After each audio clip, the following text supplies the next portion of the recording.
जय बद्री केदारनाथ दोस्तों। तो दोस्तों आज हम डिस्कस करने वाले हैं दो म्यूचुअल फंड्स के बारे में जो दोनों ही फ्लेक्सी कैप कैटेगरी के हैं।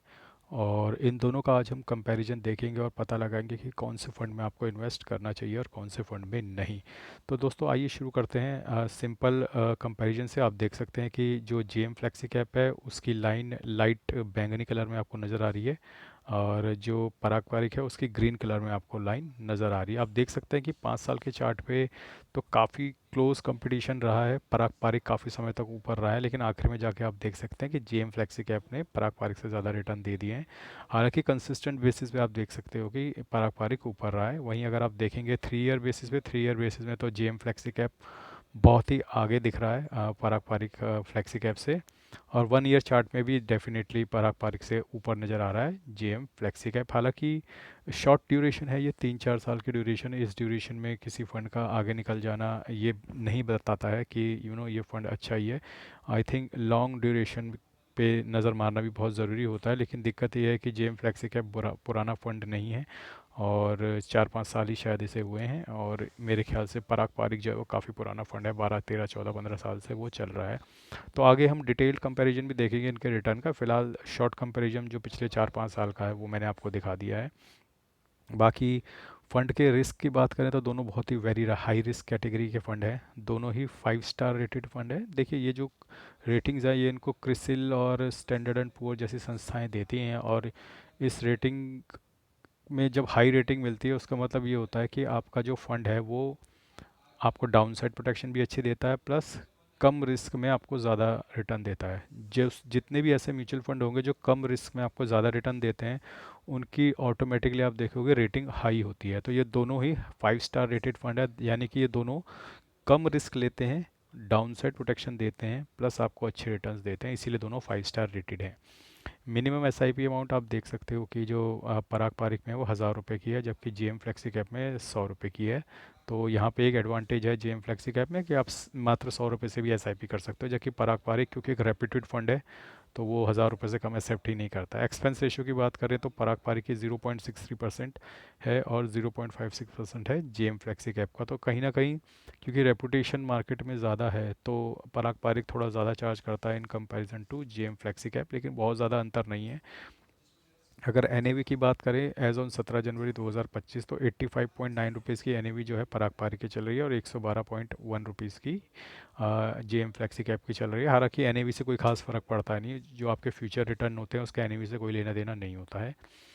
जो फंड स्टार्टेड डेट है, देखिए दोनों ही मेरे को थोड़ा कन्फ्यूजन थी, दोनों ही फंड जो है 2013 के स्टार्ट है। इनफैक्ट जेएम फ्लेक्सी कैप ज़्यादा पुराना फंड है, 24 मई 2013 को पराग पारिक फ्लेक्सी कैप स्टार्ट हुआ था, जबकि 1 जनवरी 2013 को जेएम फ्लेक्सी कैप स्टार्ट हुआ था।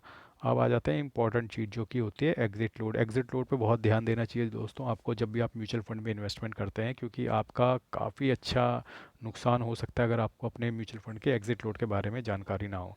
For units above 10% of the investment exit load of 2% if with in 365 days, यानी कि 1 साल से पहले अगर रिडीम करते हो तो 2% का चार्ज लगेगा मोटा मोटा। For the units about 10% of the investment, यानी 10% से ऊपर होगा तो 2% का चार्ज लगेगा 1 साल के अंदर। And 1% redeem after 365 but on और बिफोर 730 डेज। तो पराग पारिक का सिंपल सा फंडा है कि वो ये मानता है कि हम मार्केट में सबसे बेस्ट हैं, और अगर आप हमारे साथ इन्वेस्ट कर रहे हो तो आप लंबे समय के लिए इन्वेस्ट करो, तो वो आपको पिनलाइज करेगा 1 साल के अंदर बेचने पे ज़्यादा। 2 साल के अंदर बेचने पे भी वो आपको 1% का पिनलाइजेशन लगा रहा है, जबकि जनरली ऐसा होता है कि जो 1% का एग्जिट लोड होता है वो 1 साल के अंदर अंदर बेचने पे होता है, लेकिन पराग पारिक में ये पिनलाइजेशन ज़्यादा है। और कहीं ना कहीं उसकी वजह इसकी गुडविल भी है क्योंकि बहुत ही पॉपुलर फंड है। वहीं JM flexi cap exit load of 1% if redeem with in 30 days, यानी कि बहुत ही ज़्यादा फ्लेक्सिबल है जेएम फ्लेक्सी कैप नाम के अनुरूप। यह कह रहा है कि अगर 1 महीने से ज़्यादा भी आप इन्वेस्ट कर दोगे तो हम आपका एग्जिट लोड माफ़ कर देंगे, और उसके बाद एग्जिट लोड पड़ेगा ही नहीं। तो बहुत बड़ा एडवांटेज है, बहुत बड़ा एडवांटेज जेएम फ्लेक्सी कैप में दे रखा है। हालांकि ये एडवांटेज नलीफाई हो जाता है क्योंकि आमतौर पे आपको म्यूचुअल फंड लॉन्ग टर्म के लिए इन्वेस्ट करनी चाहिए। तो मेरा तो ये मानना है कि एग्जिट लोड तो 1-2 साल का होना ही चाहिए ताकि लोग जल्दी ना बेच सकें। अगर रिटर्न्स की बात करें, अब देखिए 1 साल में 21.8% रिटर्न दिया है पराग पारिक ने, जबकि उसने 27.9% का रिटर्न दिया। तो यहाँ पे क्लियरली जेएम फ्लेक्सी कैप आगे है। 3 साल में 16.2 का रिटर्न दिया है पराग पारिक ने, और जेएम फ्लेक्सी कैप ने 23% का। यहाँ पे भी क्लियरली आप देख सकते हैं जेएम फ्लेक्सी कैप आगे है। 5 साल में 24.6% का रिटर्न दिया है पराग पारिक ने, जबकि 5 साल में 23.9% का रिटर्न दिया है जेएम फ्लेक्सी कैप में। तो जैसे जैसे टेन्योर बढ़ता जा रहा है, आप देखने को मिलेगा आपको पराग पारिक आगे निकल गया है।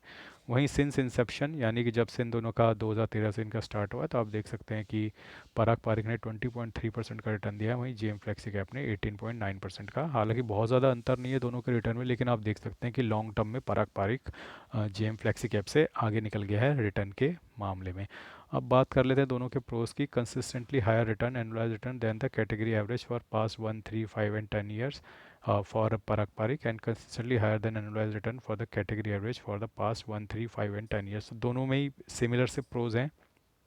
और लोअर एक्सपेंस रेशियो कंपैरेटिवली जो मार्केट में एच डी एफ सी और आई सी आई सी वगैरह के फ्लेक्सी कैप बेचते हैं, वो हायर एक्सपेंस रेशियो में बिकते हैं। तो कहीं ना कहीं इन दोनों फंड के साथ ही वो एक प्रो के रूप में ऐड किया गया है। कॉन्स दोनों ही फंड के बारे में, क्योंकि 5 स्टार रेटेड फंड है, तो कोई खास प्रॉन्स इन दोनों के बारे में ऐप्स भी बताते नहीं हैं। अब आती है सबसे इम्पोर्टेंट चीज़ कि दोनों किस किस शेयर्स में इन्वेस्ट करते हैं, जो इनकी टॉप होल्डिंग क्या है। तो आप देखते हैं सबसे पहले पराग पारिक फ्लेक्सी कैप में H D F C bank, Bajaj holdings, power grid, coal India और आई टी सी, यानी कि आप प्राइवेट सेक्टर बैंक है, प्लस फाइनेंस बैंक है, प्लस सरकारी बैंक है, प्लस एक सिगरेट बनाने वाली टोबैको कंपनी है। ये इसके टॉप 5 होल्डिंग है पराग पारिक की। वहीं जेएम फ्लेक्सी कैप में देखेंगे तो H D F C bank है, इन्फोसिस है, I C I C bank है, State Bank of India, doctor Reddy's laboratories. तो उनका भी बैंकिंग और आईटी और एक फार्मा कंपनी है। तो काफ़ी मिलता जुलता सा प्रोफाइल है। बैंकिंग तो जनरली सब में होता है, लेकिन थोड़ा सा मुझे ऐसा लग रहा है पराग पारिक जो है वो गवर्नमेंट की तरफ ज़्यादा अलाइन हो रहा है, क्योंकि कोल इंडिया और power grid I think government companies हैं। और इधर भी लेकिन आपको एक गवर्नमेंट बैंक दिखेगा, स्टेट बैंक ऑफ इंडिया। तो कॉम्बिनेशन अच्छा है। टॉप 5 में सरकारी कंपनी के शेयर भी हैं दोनों के पास भी, और बैंकिंग भी हैं दोनों के पास। तो आई थिंक बहुत ज़्यादा अंतर नहीं है, दोनों ने अलग अलग स्टॉक्स पिक कर रखे हैं। तो आपको ऐसा मिलेगा कि दोनों ही फंड अगर आप लेके रखते हो, तो आपको दोनों तरफ से ही डाइवर्सिफिकेशन अच्छा मिलेगा और अच्छी रिटर्न मिलेंगे दोनों ही फंड में। फंड मैनेजर की अगर बात की जाए तो पराग पारिक के हैं राजीव ठक्कर, और सतीश रामनाथन हैं जेएम फ्लेक्सी कैप के। अब इनके एजुकेशन के बारे में लिखा है उसके, और इनके एक्सपीरियंस के बारे में, उसके बारे में ज़्यादा जानकर हमें कोई ज़्यादा फ़ायदा होगा नहीं। तो आइए दोस्तों देखते हैं कि ओवरऑल कंपैरिजन जब इन दोनों के फ़ंड का मैंने किया, तो मैंने ये देखा है कि दोनों ही फ़ंड लगभग बराबर से ही रिटर्न देते हैं, लेकिन डाउन साइड प्रोटेक्शन जो है पराग पारिक का ज़्यादा दिख रहा है, और कंसिस्टेंसी रिटर्न में पराग पारिक की ज़्यादा दिख रही है। प्लस लॉन्गर ड्यूरेशन में ऐसा देखने को मिला है कि पराग पारिक आउटबीट कर रहा है आपके जेएम फ्लेक्सी कैप को, जबकि शॉर्टर ड्यूरेशन में आफ्टर कोविड आपको ऐसा देखने को मिल रहा है कि जेएम फ्लेक्सी कैप अच्छे रिटर्न दे रहा है। लेकिन दोस्तों गौर करने वाली बात यह है कि आपको अगर फ्लेक्सी कैप में इन्वेस्ट करना हो, तो मुझे ऐसा लगता है, जितना मैंने मार्केट को स्टडी किया है, ये दो बेस्ट फ्लेक्सी कैप फंड है। और मेरे हिसाब से अगर आपको फ्लेक्सी कैप में 2,000 रुपये डालने हैं, तो वो 2,000 को आप स्प्लिट कर सकते हो, और 1,000 रुपये डालिए पराग पारिक में और 1,000 रुपये डालिए जेएम फ्लेक्सी कैप में। इन दोनों ही फंडों को छोड़ना बेवकूफ़ी होगी, क्योंकि एक तो दोनों फ्लेक्सी कैप हैं, यानी कि आपकी सिरदर्दी हट जाती है कि आपको मिड कैप में डालना है, स्मॉल कैप में डालना है या लार्ज कैप में डालना है। ये सारी सिरदर्दी ले लेते हैं दोनों फंड्स के फंड मैनेजर। तो वो उनको अगर ऐसा लगता है कि लार्ज कैप में अच्छे रिटर्न आने वाले हैं, तो वो आपका पैसा लार्ज कैप में डाल देंगे, मिड कैप में आने वाले हैं तो वो मिड कैप में डाल देंगे, स्मॉल कैप में आने वाले हैं तो वो स्मॉल कैप में डाल देंगे। तो आपकी सिरदर्दी हो जाती है ख़त्म। इसलिए मुझे ऐसा लगता है आपको इन दोनों ही फंड्स में इन्वेस्ट करना चाहिए। रिटर्न के मामले में हालांकि लॉन्गर ड्यूरेशन में पराग पारिक आ गए हैं, शॉर्ट ड्यूरेशन में जेएम फ्लेक्सी कैप आ गया है, तो रिटर्न में भी दोनों में टफ कंपटीशन चल रहा है। ऐसा नहीं कह सकते गारंटी से कि आने वाले टाइम में पराग पारिक ही आगे रहेगा या जेएम फ्लेक्सी कैप आगे रहेगा। रिटर्न भी अगर आप देखेंगे कि 10 साल में भी दोनों में बहुत ज़्यादा अंतर नहीं है, 1% का अंतर है। और 10 साल के लंबे टेन्योर में सिर्फ 1% का अंतर होना बहुत ही मामूली अंतर है, मुझे लगता है उससे कोई खास फ़र्क नहीं पड़ता है। लेकिन मुझे ऐसा लगता है कि ये दोनों ही म्यूचुअल फंड्स आपके पोर्टफोलियो में होने चाहिए, क्योंकि ये दोनों ही बेहतरीन फ़ंड हैं, और ये आपके पोर्टफोलियो में बहुत अच्छी डाउनसाइड प्रोटेक्शन भी देंगे, आपके पोर्टफोलियो को बहुत ज़्यादा गिरने भी नहीं देंगे। तो दोस्तों कैसा लगा आपको ये वीडियो, बताइएगा ज़रूर। और आप किस म्यूचुअल फंड का कंपैरिजन आने वाली वीडियोस में चाहते हैं, मुझे कमेंट सेक्शन में बताइएगा ज़रूर। आज के लिए बस इतना ही, धन्यवाद, गुड बाय।